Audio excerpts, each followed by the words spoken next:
ನಾನು ಮಾಹಿತಿಗಳು ಕೊಡ್ತೀನಿ ನಿಮಗೆ.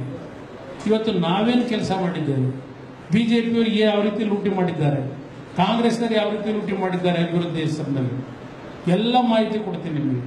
ಮನೆ ಮನೆಗೆ ಹೋಗಿ 10 ನಿಮಿಷ ಕೂತ್ಕೊಳ್ಳಿ ಅವ್ರ ಹತ್ರ, ಹೇಳಿ, ಯೋಚನೆ ಮಾಡಿ. ಇವತ್ತು ಯಾವುದೋ ಒಂದು ಬಣ್ಣದ ಮಾತುಗಳಿಗೆ ಮರಳಾಗಬೇಡಿ.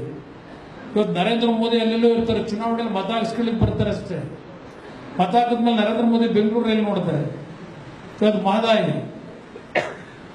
ಗೋವಾ ರಾಜ್ಯಕ್ಕೆ ಮಣಿತಾರೆ, ಗೋವಾ ರಾಜ್ಯದ ಮಾತಕ್ಕೆ ಗೌರವ ಕೊಡ್ತಾರೆ. ಇವತ್ತು 28 ಲೋಕಸಭಾ ಸದಸ್ಯರ ಕರ್ನಾಟಕವನ್ನ ಇವತ್ತು ಯಥೇಚ್ಛಿತವಾಗಿ ಕಾಣುತ್ತಾರೆ. ದೇವೇಗೌಡರು ಅವತ್ತು ಉಪವಾಸ ಕೊಡದೆ ಹೋಗಿದ್ರೆ ಕಾವೇರಿ ಮ್ಯಾನೇಜ್ಮೆಂಟ್ ಬೋರ್ಡ್ನ ಇಷ್ಟೊತ್ತಿಗಾಗಲೇ ಮಾಡಿ ಎಷ್ಟೋ ದಿವಸ ಆಗೋಗೋದು. ಅದು ಮಾಡಿದ್ರೆ ಇವತ್ತು ಬೆಂಗಳೂರಿಗೆ ಕುಡಿಯೋ ನೀರು ತಗೊಳ್ಳೋಕ್ಕಾಗ್ತಿರಲಿಲ್ಲ. ಈಗ ಹಲವಾರು ರೀತಿಯಲ್ಲಿ ಕೇಂದ್ರ ಸರ್ಕಾರಗಳು ನಮ್ಮನ್ನೇನು ಕಡೆಗಣಿಸಿದ್ದಾರೆ. ಇವತ್ತು ಕರ್ನಾಟಕಕ್ಕೆ ಅನಿವಾರ್ಯ ಪ್ರಾದೇಶಿಕ ಪಕ್ಷದ ಒಂದು ಅವಶ್ಯಕತೆ ಏನಿದೆ. ಈ 2 ರಾಷ್ಟ್ರೀಯ ಪಕ್ಷಗಳನ್ನು ಇವತ್ತು ಧಿಕ್ಕರಿಸ್ತಕ್ಕಂಥ ಕೆಲಸವನ್ನು ನಾವು ಮಾಡಬೇಕಾದ್ರೆ ನಿಮ್ಮೆಲ್ಲರ ಸಹಕಾರ ಬೇಕು. ನಿಮ್ಮ ದುಡಿಮೆ, ನಿಮ್ಮ ಶ್ರಮ ಇವತ್ತಿದ್ರೆ ಬೆಂಗಳೂರಿನ ಅಭಿವೃದ್ಧಿಗೆ ನನ್ನದೇ ಆದಂಥ ರೀತಿಯ ಕೆಲವು ಕಾರ್ಯಕ್ರಮ ಇಟ್ಕೊಂಡಿದ್ದೇನೆ. ಇವತ್ತು ಯುವಕರಿಗೆ ಉದ್ಯೋಗ ಕೊಡಿಸ್ತಕ್ಕಂಥದ್ದಿರ್ಬೋದು. ಇವತ್ತು ಸಣ್ಣ ಸಣ್ಣ ಕೈಗಾರಿಕೆಗಳಿದ್ದಾವೆ. ಇವತ್ತು ಆ ಸಣ್ಣ ಸಣ್ಣ ಕೈಗಾರಿಕೆಗಳಲ್ಲಿ ಕೆಲಸ ಮಾಡತಕ್ಕಂಥ ಸಂಖ್ಯೆ ಬೆಂಗಳೂರಿನ ಸುಮಾರು 13-14 ಲಕ್ಷ ಜನ ಇತ್ತು. 13-14 ಲಕ್ಷ ಜನ ಇದ್ದೀವಿ. ಇವತ್ತು ಯಾವ ರೀತಿ ಆ ಸಣ್ಣ ಕೈಗಾರಿಕೆಗಳಿಗೆ ಪ್ರೋತ್ಸಾಹ ಕೊಡಬೇಕು, ಇವತ್ತು ಅದನ್ನು ನಾವು ಯೋಚನೆ ಮಾಡಬೇಕಾಗಿದೆ. ನೀವು ಸರಿಯಾದ ರೀತಿ ವಿದ್ಯುತ್ ಶಕ್ತಿನ ಕೊಡದೆ ಮಾತೆತ್ತಿರ ಹೇಳ್ತಾರೆ, ನಾವು ಲೋಡ್ ಶೆಡ್ಡಿಂಗೇ ಮಾಡಲ್ಲ ಅಂತಾರೆ. ಮನೇಲಿ ಕೂತು ದಿವಸಕ್ಕೆ 10 ಬಾರಿ ಕರೆಂಟ್ ತೆಗಿತಾರೆ, ನಾವೇ ನೋಡ್ತೀವಿ. ಇವತ್ತು ಈ ರೀತಿ ಸುಳ್ಳು ಹೇಳಕೊಂಡು ಎಷ್ಟು ದಿವಸ ರಾಜಕಾರಣ ಮಾಡ್ತಾರೆ.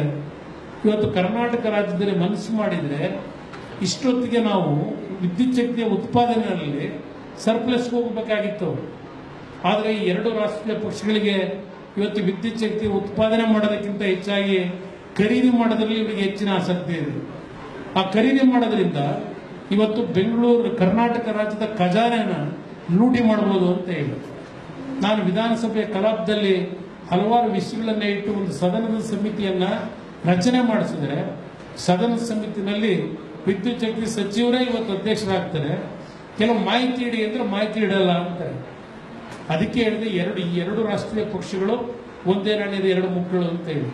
ಇವತ್ತು ಬರೀ ವಿದ್ಯುತ್ ಶಕ್ತಿ ಖರೀದಿನಲ್ಲಿ ಈ ಸರ್ಕಾರ ಸುಮಾರು 30,000 ಕೋಟಿ, ಬಿಜೆಪಿಯ 5 ವರ್ಷದ ಸರ್ಕಾರ, ಕರ್ನಾಟಕ ಇಲ್ಲಿಯ ಕಾಂಗ್ರೆಸ್ನ 3 ವರ್ಷದ ಸರ್ಕಾರದಲ್ಲಿ ಸುಮಾರು 30,000 ಕೋಟಿ ಹಣ ಇವತ್ತು ಲೂಟಿಯಾಗಿದೆ. ಅದರಿಂದ ಈ 2 ರಾಷ್ಟ್ರೀಯ ಪಕ್ಷಗಳು ಒಬ್ಬರಿಗೊಬ್ಬರು ಹೊಂದಾಣಿಕೆ ಮಾಡ್ಕೊಂಡಿದ್ದಾರೆ. ಇವತ್ತು ಅದೇ 30,000 ಕೋಟಿನ ಸರಿಯಾದ ರೀತಿ ಇವತ್ತು ಉಳಿಸಿದ್ರೆ ನಿಮ್ಮ ರೈತರು ಸಾಲ ಮನ್ನಾ ಮಾಡ್ಲಿಕ್ಕೆ ಆಗ್ತಿರ್ಲಿಲ್ಲ, ಬೆಂಗಳೂರು ನಗರದ ಅಭಿವೃದ್ಧಿಗೆ ಇವತ್ತು ಹಣ ಕೊಡ್ಲಿಕ್ಕೆ ಆಗ್ತಿರ್ಲಿಲ್ಲ. ಅದರಿಂದ ಇವತ್ತು ಈ ರೀತಿ ಸ್ವೇಚ್ಛಾಚಾರವಾಗಿ ಹಣ ಲೂಟಿ ಮಾಡ್ತಾ ಇದ್ದಾರೆ. 2 ರಾಷ್ಟ್ರೀಯ ಪಕ್ಷಗಳು ಕೇಂದ್ರದ ಅವರ ನಾಯಕರುಗಳಿಗೆ ಇವತ್ತು ಕಪ್ಪ ಕಾಣಿಕೆಗಳನ್ನು ಕೊಡ್ತಕ್ಕಂಥದ್ರಲ್ಲಿ ಒಬ್ಬರಿಗಿಂತ ಒಬ್ಬರು ಕಾಂಪಿಟೇಷನ್ ಮುಂದಿದ್ದಾರೆ. ಇವರು ಹೆಚ್ಚು ಇವರು ಕಡಿಮೆ ಅಂತಕ್ಕಂಥದ್ದೇನಿಲ್ಲ. ಇಬ್ಬರು ನಮ್ಮ ರಾಜ್ಯದ ಸಂಪತ್ತನ್ನು ಲೂಟಿ ಮಾಡಿ ಕೇಂದ್ರದ ಅವರ ನಾಯಕರುಗಳಿಗೆ ಇವತ್ತು ಹಣ ಕಪ್ಪು ಕಾಣಿಕೆ ಕೊಟ್ಟಿರ್ತಕ್ಕಂಥ ಬೇಕಾದಷ್ಟು ನಿದರ್ಶನಗಳನ್ನು ಕೊಡಬಲ್ಲೆ ನಿಮಗೆ. ಇವತ್ತು ಅವರೇ ಹೇಳ್ತಾರೆ. ಇವತ್ತೇನು ಶ್ರೀನಿವಾಸ ಪ್ರಸಾದ್ ಏನು ಹೇಳ್ತಾ ಇದ್ದಾರೆ, ರಮೇಶ್ ಕುಮಾರ್ ಮಂತ್ರಿ ಆಗೋದಕ್ಕಿಂತ ಮುಂಚೆ ಏನು ಹೇಳಿದ್ರು, ಇವತ್ತು ದುಡ್ಡು ಕೊಡೋರಿಗೆ ಈ ಪಕ್ಷದಲ್ಲಿ ಮಂತ್ರಿ ಸ್ಥಾನ ಕೊಡ್ತಾರೆ ಎಂದರು ರಮೇಶ್ ಕುಮಾರ್. ಇವತ್ತು ಅವರೇ ಹೇಳ್ಕೊಂಡಿದ್ದಾರೆ ಹಲವಾರು ಬಾರಿ, ನಾನು ಹೇಳೋದಿಲ್ಲ. ಅದರಿಂದ ಇವತ್ತು ರಾಜ್ಯವನ್ನು ಸರಿಪಡಿಸ್ತಕ್ಕಂಥ ನಿಟ್ಟಿನಲ್ಲಿ ತಾವೆಲ್ಲ ಪುಣ್ಯಾತ್ಮರು ಹಲವಾರು ಜನ ಇವತ್ತು ಬೇರೆ ಪಕ್ಷಗಳಿಂದ ನಮ್ಮ ಪಕ್ಷಕ್ಕೆ ಬರ್ತಕ್ಕಂಥ ನಿರ್ಧಾರ ಏನು ಮಾಡಿದ್ದೀರಿ, ಬೆಂಗಳೂರಿನಲ್ಲಿ ಪ್ರತಿಯೊಂದು ಭಾಗದಲ್ಲಿ ತಾವು ಹೋಗಿ ಇವತ್ತು ಈ ರಾಜ್ಯ ಉಳಿಬೇಕಾದ್ರೆ, ಈ ನಗರ ಇವತ್ತು ಉಳಿಬೇಕಾದ್ರೆ, ಯಾಕೆಂದ್ರೆ ಇವತ್ತು ನಮಗೆ ಬೆಂಗಳೂರು ನಗರದಲ್ಲೇ ಇವತ್ತು 100ಕ್ಕೆ 60% ತೆರಿಗೆ ರೂಪದಲ್ಲಿ ನಮ್ಮ ರಾಜ್ಯದ ಖಜಾನೆ ಹಣ ಬರ್ತಕ್ಕಂಥದ್ದು. ಇವತ್ತು ಇಲ್ಲಿ ಕೆಲಸಗಳಾಗಬೇಕಾಗಿದೆ. ಇವತ್ತು ಹಲವಾರು ರೀತಿ ಸಮಸ್ಯೆಗಳಿವೆ. ಆ ಸಮಸ್ಯೆಗಳಿಗೆ ಪರಿಹಾರ ತರಬೇಕಾದ್ರೆ ಜನತಾದಳ ಅಧಿಕಾರಕ್ಕೆ ಬಂದರೆ ಮಾತ್ರ ಸಾಧ್ಯ ಅಂತಕ್ಕಂಥದ್ದನ್ನು ಜನರಲ್ಲಿ ಆ ಭಾಗದಲ್ಲಿ ತರಬೇಕು ಅಂತಕ್ಕಂಥ ಮಾತಲ್ಲಿ ಇವತ್ತು ಪಕ್ಷಕ್ಕೆ ಸೇರ್ಪಡೆ ಆಗಿರ್ತಕ್ಕಂಥ ಎಲ್ಲರಿಗೂ ನನ್ನ ತುಂಬು ಹೃದಯದ ಸ್ವಾಗತವನ್ನು ಕೋರಿ ನಿಮ್ಮೆಲ್ಲರಿಗೆ ವಂಚಿತ ಮಾತುಕತೆ ಜಯಿಸಿದ್ದೇನೆ.